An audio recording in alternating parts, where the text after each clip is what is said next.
Guys, welcome back to my channel. അപ്പോൾ ഞാൻ ഇന്ന് ഒരു കൊഞ്ച് റോസ്റ്റ് ഉണ്ടാക്കിയാലെന്ന് വിചാരിക്കുന്നുണ്ട്. അപ്പോൾ അതിന് ഞാൻ ഗ്രാൻഡയിൽ നിന്ന് ഒരു 1/2 കിലോ കൊഞ്ച് വാങ്ങിച്ചിട്ടുണ്ട്. അപ്പോൾ നമുക്കിതൊന്ന് റെഡിയാക്കാം. അപ്പോൾ കൊഞ്ച് നന്നായിട്ട് വാഷ് ചെയ്തെടുക്കുകയാണ്. ഇതിൻ്റെ മെയിൻ തിങ് ഇവിടുത്തെ ഒരു വരയൻ, അതേപോലെ ഇവിടെ ഒരു സംഭവമുണ്ട്. ഇത് നമ്മൾ ഇതിനകത്തുനിന്ന് എടുത്ത് കളയേണ്ടതാണ്. ഞാനത് വരഞ്ഞിട്ട് ഇനി എടുക്കണം. ആ ഒരു ബ്ലാക്ക് കളർ, അല്ലെങ്കിൽ നമുക്കിങ്ങനെ വയറ് വേനിക്കുമെന്നൊക്കെ പണ്ട് മമ്മി പറയാറുണ്ട്. ഞാനെല്ലാം വൃത്തിയാക്കി വെച്ചിട്ടുണ്ട്. അതായത് സാധാരണ എല്ലാവരും ഈ മുകളിലത്തെ മാത്രമേ എടുക്കാറുള്ളൂ. ഞാൻ അടിയിലത്തെയും ആ ഒരു ബ്ലാക്ക് കളർ സംഭവം എടുത്ത് മാറ്റിയിട്ടുണ്ട്. അങ്ങനെ കഴുകി വൃത്തിയാക്കി വെച്ചിട്ടുണ്ട്. ഞാൻ കുറച്ചെടുത്തിട്ടാണ് റോസ്റ്റ് ചെയ്യാൻ പോകുന്നത്. ബാക്കി ഞാൻ മാരിനേറ്റ് ചെയ്തിട്ട് നാളെ എന്തെങ്കിലും ഒരു കറി ഉണ്ടാക്കാൻ വേണ്ടിയിട്ട് ഞാൻ പ്ലാൻ ചെയ്തിട്ടുണ്ട്. കുറച്ചതുപോലെ മാറ്റി വയ്ക്കുകയാണ്. ഉപ്പും മഞ്ഞൾപ്പൊടി മുളക് പൊടിയും ഇങ്ങനെ പുരട്ടി ഞാൻ ഇത് മാറ്റി വയ്ക്കുക. ഇത് നാളെ ഞാനൊരു നാടൻ തേങ്ങ അരച്ച് പച്ചമാങ്ങയൊക്കെ ഇട്ട് ഒരു കറി വെക്കണമെന്നാണ് ഞാൻ പ്ലാൻ ചെയ്തിരിക്കുന്നത്. ബാക്കി ഉള്ളത് ഞാൻ റോസ്റ്റ് ചെയ്യാൻ വേണ്ടിയിട്ട് പെട്ടെന്നാവണം. അപ്പോൾ അതിന് വേണ്ടിയിട്ട് ഞാനെന്താ ചെയ്യുന്നതെന്ന് വെച്ചാൽ, ഞാൻ കുക്കറിനകത്ത് ഉപ്പും മുളക് പൊടിയും മഞ്ഞൾപ്പൊടി ഇതെല്ലാം കൂടെ മിക്സ് ചെയ്ത് ഞാനൊന്ന് ഒരു 2 വിസിലടുപ്പിക്കുകയാണ്. ഞാൻ ഇതെല്ലാം കൂടെ ഒരു വിസിലടുപ്പിക്കുകയാണ്. അതിന് വേണ്ടിയിട്ട് ഞാൻ ചെറിയ ഉള്ളി അരിഞ്ഞു വെച്ചിട്ടുണ്ട്. കുറച്ച് ജിഞ്ചർ ഗാർലിക്കും കൂടെ നമുക്കൊന്ന് ചതച്ചെടുക്കണം. പിന്നെ കുറച്ച് തക്കാളിയും അരിഞ്ഞു വെച്ചിട്ടുണ്ട്. സോ നമ്മുടെ പാൻ ചൂടായി വന്നിട്ടുണ്ട്. നമുക്കിനി ഇതിലേക്ക് കുറച്ച് എണ്ണ ആഡ് ചെയ്ത് കൊടുക്കാം. സോ ഞാനൊരു സ്പൂൺ എണ്ണ ആഡ് ചെയ്ത് കൊടുക്കുന്നുണ്ട്. ലേശം ഈ ഇത് എണ്ണയിലോട്ട് നമ്മൾ എണ്ണ ചൂടായി വരുമ്പോഴത്തേക്ക് നമുക്ക് ഇതിലേക്ക് ഇഞ്ചി, വെളുത്തുള്ളി ഇതൊക്കെ ആഡ് ചെയ്ത് കൊടുക്കാം കേട്ടോ. സോ ഞാൻ ചെറിയ ഉള്ളിയാണ് ഇവിടെ എടുത്തിരിക്കുന്നത്. അത് നന്നായിട്ട് ഒന്ന് വഴറ്റുക. കുറച്ച് ഉപ്പും കൂടെ ആഡ് ചെയ്യണം, അപ്പോൾ വേഗം വഴണ്ട് കിട്ടും. ഓക്കെ, നന്നായിട്ട് സ്റ്റെർ ചെയ്യാം. ഞാൻ ഷെഫ് ഹർഷയാണ്. ഇത് നന്നായിട്ട് വരട്ടെ. ഇനി ഇതിലേക്ക് നമുക്ക് കുറച്ച് ഉപ്പ് ആഡ് ചെയ്ത് കൊടുക്കാം. ഞാൻ ഓൾറെഡി ചെമ്മീന് വേവിക്കാൻ വെച്ചതിൽ ഉപ്പ് ആഡ് ചെയ്തിട്ടുണ്ടായിരുന്നു. അപ്പോൾ നോക്കിയിട്ട് നിങ്ങൾക്ക് ആഡ് ചെയ്യാവുന്നതാണ്. കുറവുണ്ടെങ്കിൽ വീണ്ടും ആഡ് ചെയ്ത് കൊടുക്കാം. സോ ഇതിലേക്ക് ഞാൻ കുറച്ച് കറിവേപ്പിലയും കൂടെ ആഡ് ചെയ്യാം. നന്നായിട്ട്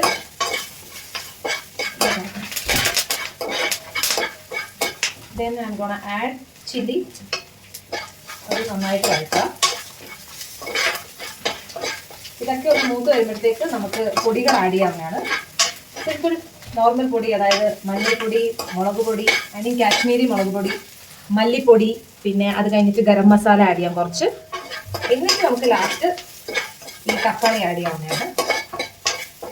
ഈ റോസ്റ്റ് സെയിം ആണ് കേട്ടോ. നമ്മൾ മുട്ട റോസ്റ്റ് ഉണ്ടാക്കുവാണെങ്കിലും ചിക്കൻ്റെ റോസ്റ്റ് ഉണ്ടാക്കുവാണെങ്കിലും എവറിത്തിങ് ഈ ഒരു പ്രോസസ് സെയിം ആണ്. അതേ പിന്നെ ഈ ഐറ്റം മാറുന്നേ ഉള്ളൂ. ഇന്ന് ഞാൻ പ്രോൺസ് ഉണ്ട്. എന്തായാലും ഞാൻ നെയ്ച്ചോറ് വെച്ചിട്ടുണ്ട്. അപ്പോൾ നെയ്ച്ചോറും പ്രോൺസ് റോസ്റ്റും കൂടെ നല്ല കോമ്പിനേഷൻ ആയിരിക്കും. ഓക്കെ, ഞാൻ നന്നായിട്ടൊന്ന് മൊരിയട്ടെ. ഏകദേശം ഉള്ളിയൊക്കെ മുരിഞ്ഞിട്ടുണ്ട്. നമുക്ക് ഇനി എന്താ ആഡ് ചെയ്യേണ്ടതെന്ന് വെച്ച് കഴിഞ്ഞാൽ, ഇതിലേക്ക് കുറച്ച് മഞ്ഞൾപ്പൊടി, പിന്നെ ഞാൻ കാശ്മീരി ചില്ലി പൗഡറാണ് ആഡ് ചെയ്യുന്നത്. കുറച്ച് ആഡ് ചെയ്യുന്നു. ദെൻ മല്ലിപ്പൊടി ആഡ് ചെയ്യുന്നുണ്ട്. ഇതെല്ലാം കൂടെ ഈ പച്ചമണം മാറുന്നവരെ നമ്മളിതൊന്ന് പറക്കണം. കുറച്ച് ജീരകപ്പൊടി, ഞാൻ കുരുമുളകും ഒരു 2-3 ആഡ് ചെയ്യും. നന്നായിട്ട് മൂത്ത് വരുമ്പോഴത്തേക്ക് വി ക്യാൻ ആഡ് ടൊമാറ്റോ. അപ്പോൾ ഈ തക്കാളി ഇനി നന്നായിട്ട് ഇതിനകത്ത് വേണം. ഇത് നന്നായിട്ട് ഇനി മിക്സ് ചെയ്ത് നമ്മുടെ കൊഞ്ച് ഓൾറെഡി ഞാൻ വേവിച്ച് വെച്ചിട്ടുണ്ട്. ചിലരിത് വേവിക്കില്ല, ഇതിനകത്ത് തന്നെ ഇട്ടിട്ട് അങ്ങനെ കിടന്ന് വേവുക ചെയ്യുന്നത്. പക്ഷേ എനിക്ക് സമയമില്ലാത്തതുകൊണ്ട് ഞാൻ പെട്ടെന്ന് ചെയ്യാമെന്ന് വിചാരിച്ചു. അപ്പോൾ ഫസ്റ്റ് ഞാനൊരു 2 വിസിൽ മാത്രമേ അടുപ്പിച്ചിട്ടുള്ളൂ. അപ്പോൾ വേഗം തന്നെ നമ്മുടെ റോസ്റ്റ് ഉണ്ടാക്കാം. അല്ലെങ്കിൽ ഇങ്ങനെ കുറേ ടൈം എടുക്കും. ഏകദേശം തക്കാളിയൊക്കെ ഇതിനകത്ത് മിക്സായി വരുന്നുണ്ട്. ഇനി നമ്മളെന്താ ചെയ്യുക, next finally we are gonna add our prawns. ഞാൻ പറഞ്ഞില്ല, ഓൾറെഡി ഞാൻ വിസിൽ അടുപ്പിച്ച് വെച്ചിട്ടുണ്ട്. I am gonna add into this. അതിൻ്റെ വെള്ളം ഞാൻ കളയുന്നില്ല, അതും ഇതിലേക്ക് ഞാൻ ആഡ് ചെയ്യാറ്. നമ്മുടെ കൊഞ്ച് നല്ല വെന്ത് ഇതിനകത്തും കൂടെ കിടന്നൊന്ന് നന്നായിട്ട് യോജിച്ച് ഇതൊന്ന് നന്നായിട്ട് വഴണ്ടൊന്ന് കുക്കാവട്ടെ. ഞാൻ അപ്പോഴേക്കും ഇതിൻ്റെ ഉപ്പും പുളിയൊക്കെ എങ്ങനെ ഉണ്ടെന്ന് നോക്കട്ടെ. സൂപ്പർ. ഇത് ഓൾറെഡി ഞാൻ ഉപ്പൊക്കെ ഇതിനകത്ത് ഇട്ടതുകൊണ്ട് ഇറ്റ് ഈസ് ഓൾറെഡി. ഇതൊന്ന് വറ്റട്ടെ, അതുവരെ നമുക്കൊന്ന് അടച്ചു വയ്ക്കാം. അപ്പോൾ ഇതാണ് നമ്മുടെ ചെമ്മീൻ റോസ്റ്റ്. റോസ്റ്റ് എന്നല്ല, ഇതിന് ഇത് ഡ്രൈ ആയിട്ട് വരുമ്പോഴായിരിക്കും കുറച്ച്, അല്ലെങ്കിൽ ഗ്രേവി ഇഷ്ടപ്പെടുന്നവർക്കാണെങ്കിൽ ഇറ്റ് ഈസ് ഓക്കെ. ഇത് അങ്ങനെ വേണമെങ്കിൽ കഴിക്കാൻ, വേണമെങ്കിൽ ചപ്പാത്തിയുടെ കൂടെ, നെയ്ച്ചോറിൻ്റെ കൂടെ, ചോറിൻ്റെ കൂടെയൊക്കെ ഇടുമായിരിക്കും. സൂപ്പർ കോമ്പിനേഷൻ ആയിരിക്കും. സോ ഞാൻ അത് കുറച്ചൊരു അടച്ചു. Let me see my roast. Wow, നന്നായിട്ട് തിളക്കുന്നുണ്ട്. തക്കാളിയൊക്കെ നന്നായി ഉടങ്ങിയിട്ടുണ്ട്. നമ്മുടെ ടേസ്റ്റി പ്രോൺസ്. വാവ്, നല്ല മണവും വരുന്നുണ്ട് കേട്ടോ ഗൈസ്. അടിപൊളി. സോ മൈ കൊഞ്ച് കറി ഇസ്, കൊഞ്ച് കറിയല്ല, കൊഞ്ച് റോസ്റ്റ്. ഇത് കറിയായിട്ടും പറയാം, റോസ്റ്റായിട്ടും പറയാം, എന്ത് വേണമെങ്കിൽ നിങ്ങൾക്ക് വിളിക്കാം കേട്ടോ. ടേസ്റ്റ് ഒന്നുമില്ല, ഞാൻ റോസ്റ്റാണ് ഉദ്ദേശിച്ചത്.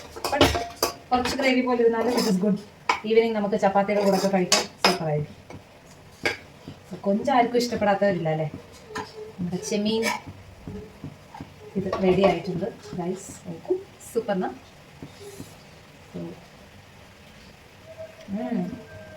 നല്ല ഉപ്പും എരിവും ഒക്കെ ഉണ്ട് കേട്ടോ. സൂപ്പർ ടേസ്റ്റാണ്. I love it. I think this is okay. ഞാനിത് ഓഫ് ചെയ്യാൻ പോവാണ്. അപ്പോൾ ഗൈസ്, വീണ്ടും മറ്റൊരു വ്ളോഗുമായി കാണുന്നവരെ ബൈ ആൻഡ് ടേക്ക് കെയർ.